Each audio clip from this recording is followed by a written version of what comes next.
नमस्कार, मैं डॉक्टर रूपल अग्रवाल, नियासी help you educational and charitable trust. आज के इस कार्यक्रम एम्पावर्ड वुमेन में सोशल मीडिया से जुड़े सभी दर्शकों का हार्दिक स्वागत करती हूँ, अभिनंदन करती हूँ। आज हमारे साथ मुख्य वक्ता के रूप में डॉक्टर राधा भिष्ट जी उपस्थित हैं, जो प्रभारी राजकीय होम्योपैथिक चिकित्सालय में सीनियर फार्मेसी ऑफिसर पद पर कार्यरत रह चुकी हैं तथा प्रगतिशील मानव कल्याण एवं शिक्षण संस्था की अध्यक्ष भी हैं। डॉक्टर राधा बिष्ट एक जानी मानी कलम की पुजारी है तथा इनके लिखे हुए लेख विभिन्न प्रदेशों एवं अंतरराष्ट्रीय स्तर पर भी प्रकाशित हो चुके हैं। विगत 20 से 25 वर्षों में डॉक्टर भिष्ट को सामाजिक कार्य, कला, साहित्य के क्षेत्र में कई पुरस्कारों से नवाजा जा चुका है। डॉक्टर राधा बिष्ट, आपका help you educational and charitable trust द्वारा आयोजित संवाद एम्पावर्ड वुमेन में हार्दिक स्वागत है, अभिनंदन है। राधा जी, आप अपनी पारिवारिक पृष्ठभूमि के बारे में कुछ बताइए कि आप कहाँ पर पैदा हुई और आपकी शिक्षा दीक्षा किस तरह से हुई। सबसे पहले तो मैं आपका बहुत बहुत हार्दिक अभिनंदन और स्वागत करते हुए धन्यवाद प्रेषित करती हूँ धन्यवाद कि आपने मुझे आमंत्रित किया और ये संस्था सामाजिक, शैक्षिक और स्वास्थ्य संबंधित कार्य कर रही है। ये हमारे लिए गौरव की बात है कि इसमें आकर हम अपने विचारों को व्यक्त कर रहे हैं। और जहाँ तक मेरे पारिवारिक पृष्ठभूमि रही है, मेरे दादाजी एक आर्मी से थे संबंधित, और जो जलियांवाला बाग हुआ था वहां पे उन्होंने उस मंजर को देखा। और जमींदार फैमिली से बिलोंग करते थे, लेकिन कुछ परिस्थितियां इतनी विपरीत चली कि हम लोग को वहां से पलायन करना पड़ा और हम लोग यहाँ पर लखनऊ में आए और जीरो से अपने जीवन को हमारे पिताजी ने प्रारंभ किया। बहुत ही स्थिति वैसे संघर्षपूर्ण रही बचपन से ही, क्योंकि हम लोग 6 भाई बहन थे। हमारे पापा का आय का साधन सीमित थे और उसमें हम लोग ने शिक्षा प्राप्त करने के साथ ही साथ यहाँ पे स्टैब्लिश भी करना था। तो मेरी प्रारंभिक शिक्षा आर्य कन्या पाठशाला से हुई, जो बादशाह नगर पर है। उसके बाद मैं उस परिवार, मुझे बताते हुए गर्व भी होता है और मेरे अंदर हीन भावना बिल्कुल भी नहीं है कि हमारे परिवार में लड़कियों को नहीं पढ़ाया जाता था और कहा जाता था कि 5 पास कर लिया या 8 पास कर लिया इतना बहुत है लड़की के लिए।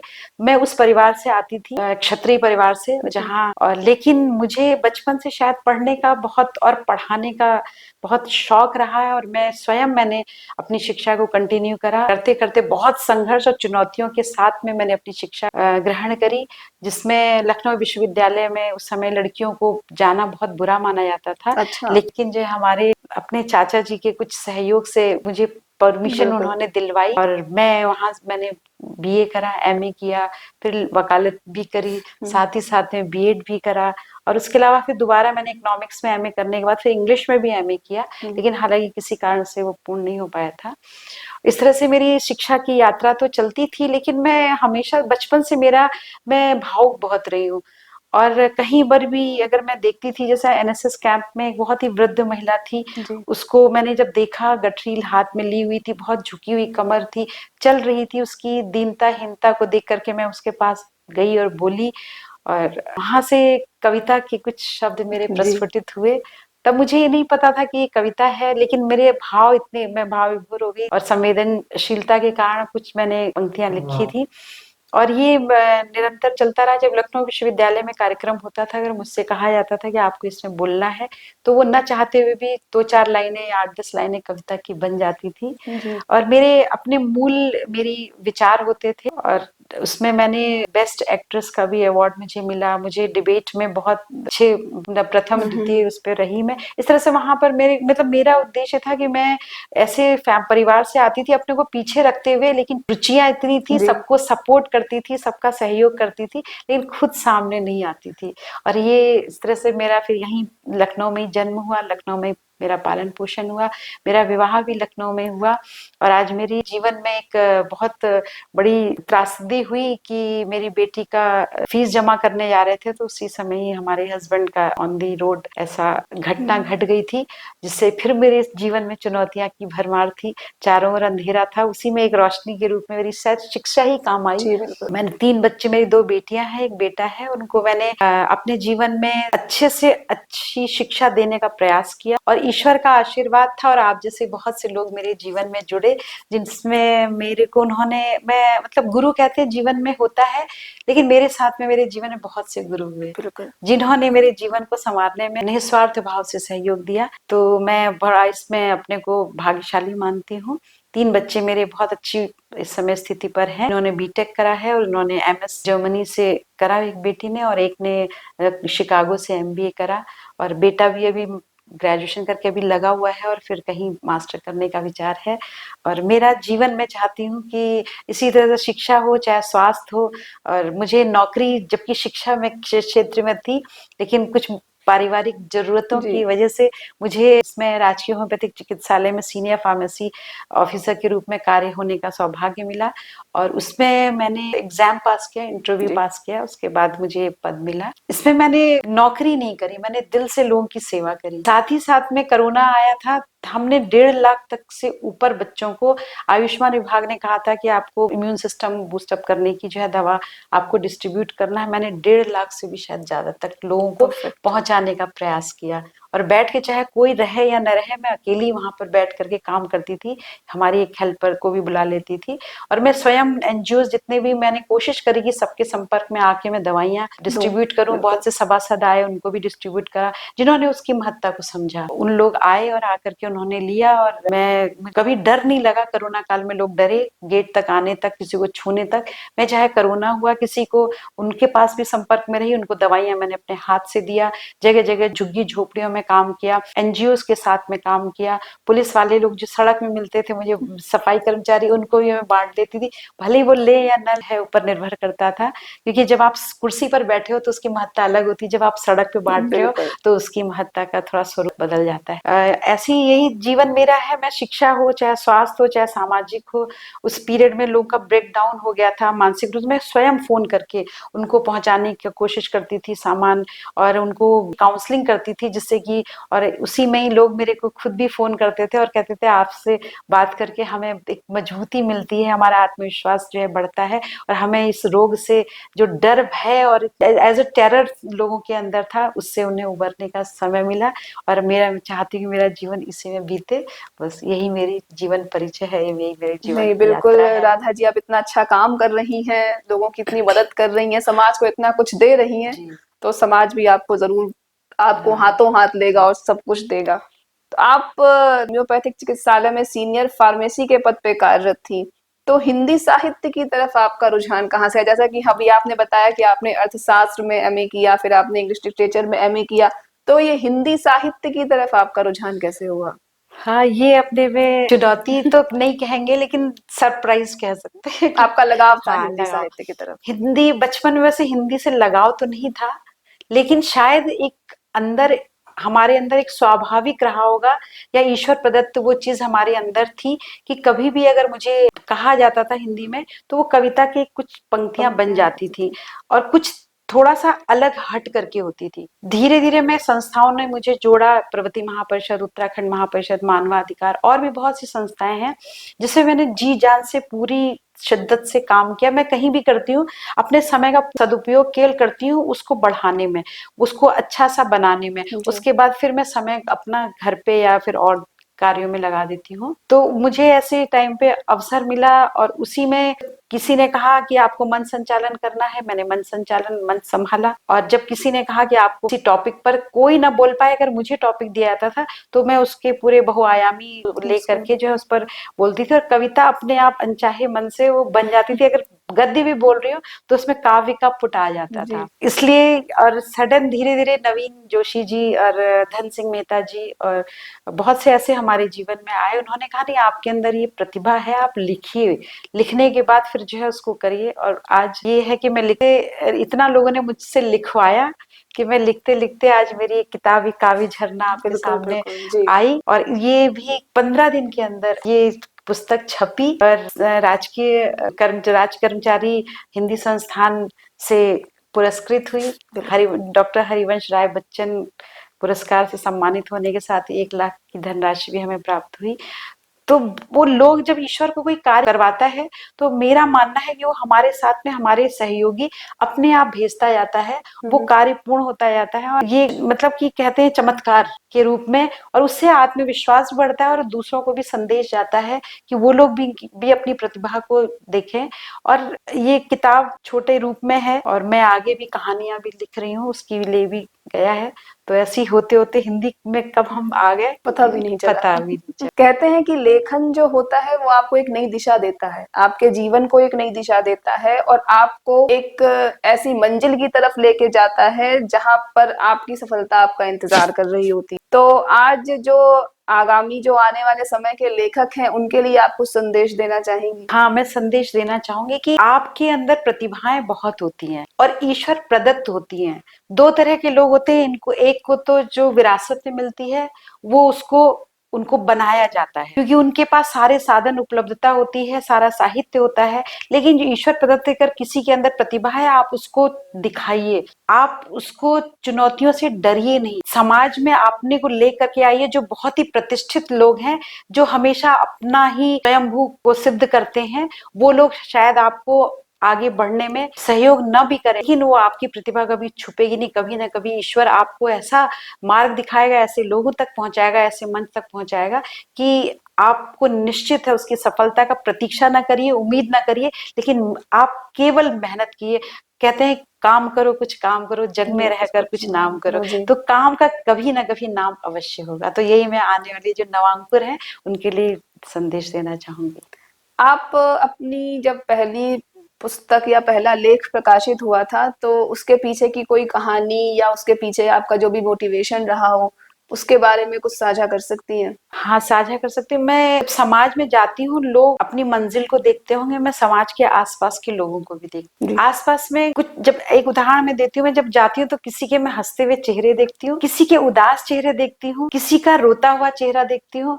तो मैं जब जाती हूँ तो मैं अपनी ही दुनिया में रह करके उनके भावों को पढ़ती हूँ, उसी से कहानी बन जाती उसी से मेरी कहानियां भी जो आने वाली है वो ज्यादातर सत्यता पे आधारित है और बहुत ही थोड़ा सा समाज समसामयिक भी है पहले की। तो मुझे ये सारी चीजें बहुत खींचती हैं। खींचने के साथ ही साथ मैं तो किसी धर्म पर बहुत अडिक्ट तो नहीं हूँ, लेकिन मैं आध्यात्मिक हूँ, स्पिरिचुअल हूँ। मैं ये चाहती हूँ जब मैं उनके प्रति जो भाव देखती हूँ तो मैं सोचती हूँ कि मैं कितनी मदद कर दूं। तो वही मेरी कलम रुक नहीं पाती, फिर चलने लग जाती है। आप समाज का जो आईना है वो अपनी लेखनी के जरिए दुनिया को दिखाना चाहती हैं। हाँ। बहुत अच्छी बात है। लेकिन एक हिंदी लेखक के रूप में एक इंसान के जीवन में बहुत ज्यादा चुनौतियां आती हैं क्योंकि आज जो अंग्रेजी भाषा है उसका इतना ज्यादा लोगों पर प्रभाव है कि एक हिंदी भाषा जो है वो कहीं ना कहीं छुप सी गई है। तो एक हिंदी लेखक के रूप में आपके सामने कौन कौन सी चुनौतियां आती हैं? एक हिंदी विषय को सबसे पहला तो मैं अगर दोष देना चाहूंगी, जरूर देना चाहूंगी।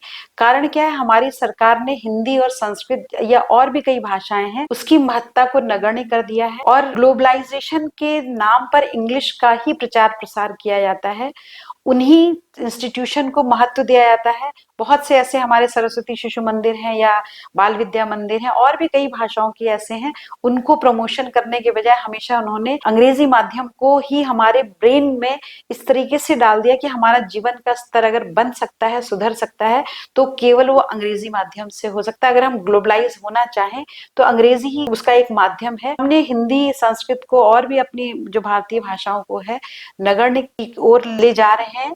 और मैं उदाहरण देना चाहूंगी, जर्मनी एक ऐसा देश है जो बहुत विकसित है, केवल वो लोग अपनी भाषा पर बहुत फोकस करते हैं। वैसे ही चाहे रशिया हो, जापान हो, चाइना हो, मैंने देखा जिन्होंने अपनी संस्कृति, अपनी भाषा, अपनी जो हमारी खान पान वेशभूषा को अगर रखा है, जीवंत रखा है, वो देश ऐसा नहीं विकसित हुए होंगे। ये हम लोगों पर, आप लोग जैसे एनजीओ के माध्यम से इस पर काम होना चाहिए और हिंदी और संस्कृत और भी जो रीजनल भाषाएं, क्षेत्रीय भाषाएं हैं, उनके भी महत्व को आगे ले आना चाहिए। बिल्कुल। एक लेखक होता है, उसके जो पाठक होते हैं उसके लिए बहुत महत्वपूर्ण होते हैं। वही अपनी प्रतिक्रिया देते हैं कि लेखन जो है उस लेखक को अपने अंदर क्या इम्प्रूवमेंट करना चाहिए। तो आपके कुछ पाठकों के प्रतिक्रिया ने क्या आपके लेखन को कभी प्रभावित किया है? मेरे श्रोतागण भी, क्योंकि मैं ऑनलाइन बहुत से कार्यक्रम मैंने किए, मैंने साक्षात्कार भी, लोगों की कविताएं भी मैंने सुनाई जी। उनका परिचय दे करके, और उसके अलावा मैंने खुद भी कई सुनाई, तो उससे भी प्रतिक्रिया आई, उस किताब को छपने के बाद भी प्रतिक्रिया आई, और जब मंचों पे मैंने काव्य पाठ करा या कोई भी चीजें हमने रखी जी। तो प्रतिक्रिया आती है। कई लोगों ने मेरे पास आते हैं कि आप हमको ये बताइए, सिखाइए, लिख के दीजिए, तो मुझे अच्छा लगता है कि जो है कोई भी कम से कम आया है और उसके अंदर बिल्कुल। सीखने की लगन है। मैंने कोई भी लेखन मेरा प्रभावित हुआ कि जैसे आप अपने भावों को लिख सकते हैं। अगर बहुत ऊंची अगर आपको उड़ान उड़नी है तो उसके साहित्य और व्याकरण को भी जानना होगा। बिल्कुल। हम भाव तो पहुंचा सकते हैं, लेकिन उसको एक परिमार्जित स्वरूप देने के लिए हमें उसके साहित्य और व्याकरण को जब जानेंगे, तभी प्रतिष्ठित जो व्यक्ति कहलाते हैं तो वो सर्वगुण संपन्न होते हैं, और वो संपूर्णता वो निरंतर आती है सीखने के बाद। हम उन निरंतर सीखने की सोपान पे जब आगे बढ़ेंगे तो एक समय में ऐसा नहीं उस मुकाम पे भी पा लेंगे, अपनी मंजिल को जरूर पा जरूर पा लेंगे। लेंगे। बिल्कुल। हाँ। तो आप लेखनी के द्वारा लोगों को प्रभावित करती हैं, लेकिन कोई एक ऐसा विषय है जिस पर आप काम कर रही हैं और जो आप बताना चाहेंगी कि समाज को कि आपकी आने वाली पुस्तक में क्या होने वाला है? हाँ, भौतिकता की ओर हम लोग इतने बढ़ चुके हैं कि हमारे अंदर एक जो सिक्स सेंस होता है बिल्कुल। वो धीरे धीरे लुप्त होता जा रहा है, और हम मानव हैं ये हम भूलते जा रहे हैं। हम मानव इसलिए हैं कि कुछ हमको विशेष गुण दिए गए हैं, नहीं तो चार पांव वाले जानवर भी होते हैं। जानवर भी होते हैं। हम लोगों को दो पांव से खड़ा किया गया, दो हाथ से, तो इन पांव को चलने के लिए कुछ हमें मानवता के लिए काम करना चाहिए, इन हाथों का प्रयोग हमें कुछ मानवता के लिए करना चाहिए। वो आज की शिक्षा जो अंग्रेजी माध्यम है वो हमको इससे दूर कर रही है। मैं आज डिप्रेशन पहले नहीं होता था। बिल्कुल। पहले लोग 90 साल के भी होते थे, उनके चश्मा नहीं होता था, बाल सफेद नहीं होते थे, उनकी शारीरिक क्षमता बहुत होती थी। आज हम देखते हैं 15-20 साल के बच्चों को ऐसी बीमारियां हो जा रही, केवल तो हमारा आध्यात्म हमसे लुप्त होता रहा, दूर होता जा रहा है। दूसरा, हमारी दैनिक जो दिनचर्या है उसका स्वरूप बदलता जा रहा है।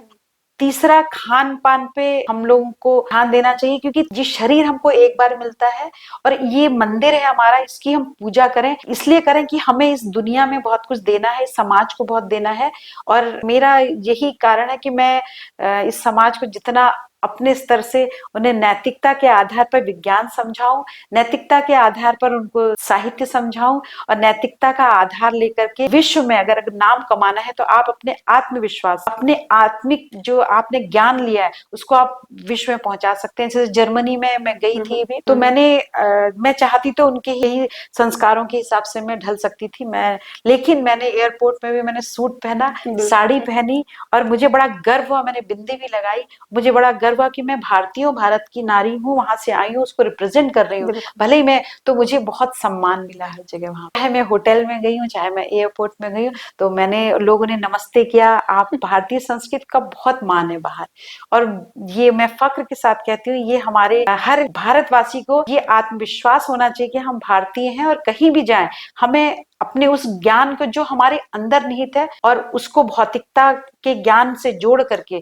हम इस समाज को कुछ दे जाए और मानव को मानव बना कर पाए। बिल्कुल, बहुत अच्छे विचार हैं आपके राधा जी। तो आज आपने जो अपनी किताब लिखी है काव्य झरना, इसमें आपने समाज के कई ज्वलंत मुद्दों को उठाया है। एक साधारण भाषा में आपने बहुत अच्छी-अच्छी कविताएं लिखी हैं, जो पाठकों को बहुत पसंद भी आ रही हैं। तो समाज के ऐसे कौन से और ज्वलंत मुद्दे हैं जिन पर आप काम करना चाहेंगी? एक तो जैसे मैं तो उस दौर से गुजरी हूँ, मैंने एक छोटी सी कविता सुना जी, दी। बिल्कुल।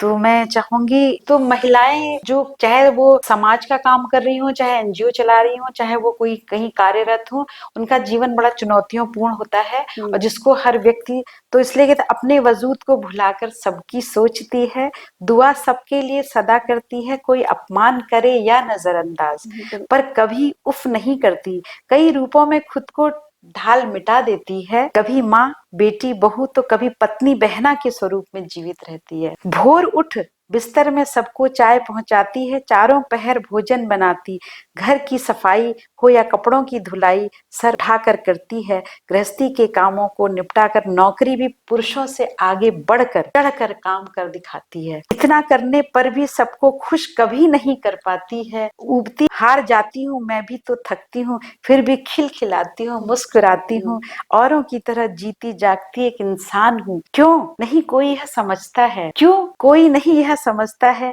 मैं भी तो थकती हूँ, मैं भी तो थकती हूँ। एक ये जो सर्व आयामी जिनके वो होते हैं, उन महिलाओं को समर्पित मेरी ये कविता थी। और एक छोटी सी कविता और मैं पूरी नहीं सुनाना चाहूंगी, लेकिन मेरे अपने जीवन के शहीदों के ऊपर मैं दो बस 4 लाइनें सुनाती हूँ, जो हमारे देश के रक्षा के, उन्हीं की वजह से हम रक्षा हमारी होती है। तो उनके लिए, परिवार से दूर रहकर नीले आसमां को अपना ओढ़ना बनाया, बर्फीली पथरीली रेतीली धरा को अपना बिछौना बनाया। फौजी परिवार ने दर्द बहुत सहा, फौजी परिवार ने दर्द बहुत सहा, पर मुख से कभी कुछ न कहा, पर मुख से कभी कुछ न कहा। जय हो जवान की, जय हो जवान परिवार की, जय हो जवान की, जय हो जवान परिवार की। निछावर अपना लाल किया, निछावर अपना लाल किया। कोटि कोटि नमन, शत शत प्रणाम उन माता पिता को, जिनके फौजी जज्बे ने विश्व पटल पर तैनात अपना लाल किया, तैनात अपना लाल किया। ये देश के वीरों के लिए मैंने जो है पंक्तियां लिखी थी। और एक छोटी सी 2 लाइन और सुनाऊंगी। प्रेरक है, आप भी काम करते हो एनजीओ में, बहुत चुनौतियों का सामना करना पड़ता है और आपको समझने वाले बहुत ही कम होंगे हैं, तो इसलिए जो है दूसरों की हस्ती मिटाने वालों की खुद हस्ती मिटते देखा है। लकीर के आगे लकीर खींचने वालों के आगे कई लकीरें खींचते देखा है। शायद आपने महसूस किया होगा, पूरी नहीं सुनाऊंगी। कमजोर मासूमों को सता सता कर, कमजोर मासूमों को सता सता कर भपकी देकर शेर बनते देखा है। कर्मवीर योगी की श्रेष्ठ पहचान को प्रेरणा द्योतक बनते देखा। ये युवाओं के लिए मेरी पंक्तियां हैं, प्रेरणा द्योतक बनते देखा है। तो इस तरह की कविता मैंने लिखी थी। शायद मेरे ख्याल से ये जो भी हमारे इसका जजमेंट करने वालों ने इसको चुना, हालांकि मुझे दूर दराज तक कभी सपना भी नहीं सोचा था, ऐसा एहसास भी नहीं था। और एक छोटी सी, कभी उस बूढ़ी, आज के वर्तमान में लोग जो है, कभी उस बूढ़ी दादी से पूछो संघर्ष क्या है वो बताएगी। दिन भर का सारा काम करती, खटती मरती, क्या क्या न करती, सास ससुर के ताने सुनती, मन माफिक यदि काम न होता तो 100 गाली रोज पड़ती। ये हमारी दादी नानियों ने अपना जीवन बिताया। तो इस तरह की मेरी जो है बिल्कुल ही अलग तरह की कविता है, जो बहुत साहित्यिक नहीं है, व्याकरण से पूरी ओत-प्रोत नहीं है, लेकिन हाँ भावों को छूने वाली है। आपकी कविताएं सुनकर मैं सोशल मीडिया से जुड़े सभी दर्शकों से ये निवेदन करूंगी कि डॉक्टर राधा बिष्ट जी की ये कविताओं का संग्रह काव्य झरना जरूर पढ़ें। इसमें उनके द्वारा समाज में उन्होंने जो कुछ भी महसूस किया है, उन्होंने अपनी लेखनी से उतारा है और आपको बिल्कुल ही पसंद आएंगी। आपने मंच संचालन भी किया है, तो उससे जुड़े कुछ अनुभव साझा करेंगी आप? मैंने लखनऊ विश्वविद्यालय में ऐसा था कि मंच संचालक वहां पर किसी कारण से शायद नहीं आए थे, तो ये था कि कहा गया कि आप करिए कई लोगों से, तो लोग की हिम्मत नहीं हुई पकड़ने की। तो मुझसे किसी ने कहा और मैंने मंच संचालन किया। हालांकि मेरी तैयारी नहीं थी, मैंने बस केवल अपने हृदय के भावों को वहां पर रखा और लोगों को आमंत्रित किया।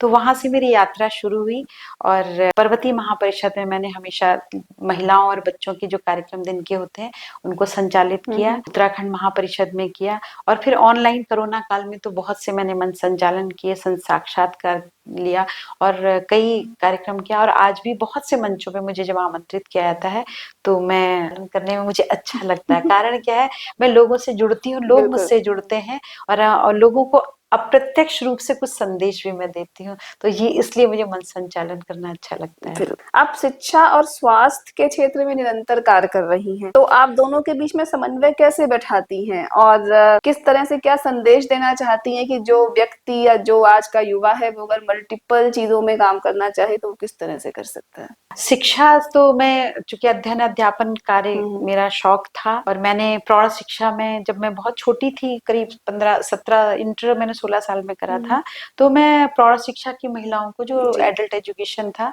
वहां मैंने पढ़ाती थी। मैंने मतलब मुझे लिया गया और कहा नहीं आपको पढ़ाना है, तो उसमें 18 से 40 साल की महिलाएं पढ़ती थी, मैं 16 साल की थी।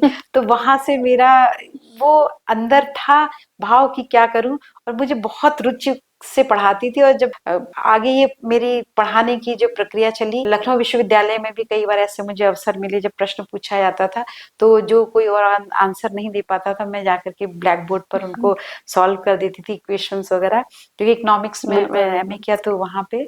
तो इस तरह से हिंदी बैकग्राउंड की थी, सरकारी स्कूल की पढ़ी थी, तो वहाँ कॉन्वेंट एजुकेटेड इंग्लिश मीडियम वाले सब जो आते थे, तो देख करके बहुत चक्के हुए और उन्होंने मेरे को अपने में ग्रुप में शामिल किया। तो उससे मुझे इंग्लिश बहुत अच्छी मेरी हुई। पहले मेरा जो माध्यम था वो इंग्लिश नहीं था ना, बचपन में 5th तक मैंने इंग्लिश पढ़ी भी नहीं थी, लेकिन आज ये है कि इंग्लिश में मैंने एमए करने का साहस किया ये सब चीजों के।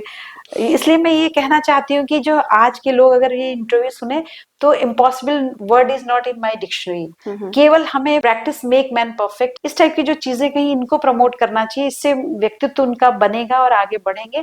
और मेन जो है उनके अंदर जो योग्यताएं होती है, मैं खुद पता नहीं होता है, वो योग्यताएं आज नहीं तो कल उभर करके सामने समाज को एक उदाहरण प्रस्तुत करेंगी। तो इस तरह से मैं स्वास्थ्य में भी, जब मैं गृह विज्ञान पढ़ती थी तो उसमें कई चीजें दी जाती थी। शिक्षा शास्त्र मेरा विषय था, तो जब मैं उसमें देखती थी स्वास्थ्य से संबंधित, तो ये करते करते घरेलू दादी नानी के नुस्खे भी बहुत रुचि थी मेरी।